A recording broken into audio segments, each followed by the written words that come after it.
Iran America সংঘাত এক নতুন মোড় নিয়েছে। ৫ সপ্তাহের তীব্র বিমান হামলার পর প্রথমবারের মতো ইরানের আকাশসীমায় আমেরিকার যুদ্ধবিমান ভূপাতিত হয়েছে।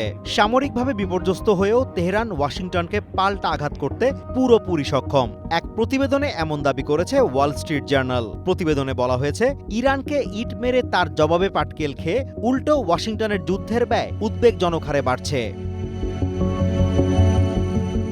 যুদ্ধ শুরুর পর প্রথমবারের মতো বিমান বিধ্বস্ত হওয়ার এই ঘটনায় ট্রাম্পের কপালে চিন্তার ভাঁজ। গত ১ মাস ধরে একের পর এক সফল হামলার পর শুক্রবারের এই ঘটনায় এখন পর্যন্ত একজন ক্রু নিখোঁজ রয়েছেন।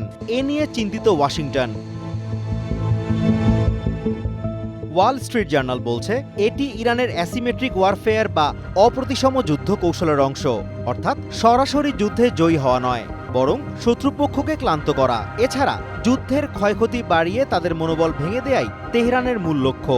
পারস্য উপসাগরে আরব রাষ্ট্রগুলোর রাডার ব্যবস্থা অচল করে দেওয়া এবং হরমুজ প্রণালীতে তেলবাহী ট্যাঙ্কার চলাচল বন্ধ করে দিয়ে ইরান বিশ্ব অর্থনীতির ওপরও বড় চাপ সৃষ্টি করছে।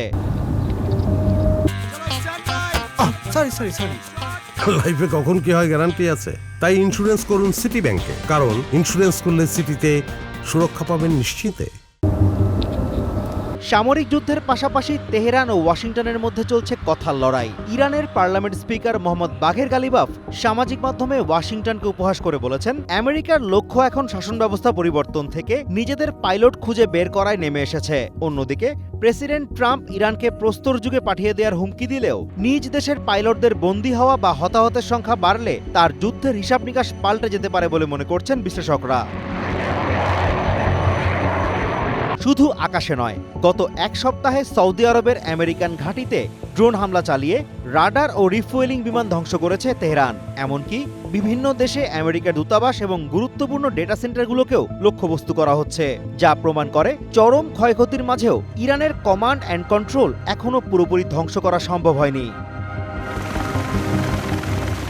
আটলান্টিক কাউন্সিলের মতে এই সংঘাত খুব দ্রুতই নিয়ন্ত্রণের বাইরে চলে যেতে পারে। একদিকে আমেরিকান সেনাদের নতুন করে মোতায়েন, অন্যদিকে ইরানের মরিয়া পাল্টা আক্রমণ। সব মিলিয়ে মধ্যপ্রাচ্য এখন এক অনিশ্চিত আগ্নেয়গিরির মুখে দাঁড়িয়ে আছে। Azimur Rashid Kanak, one international desk.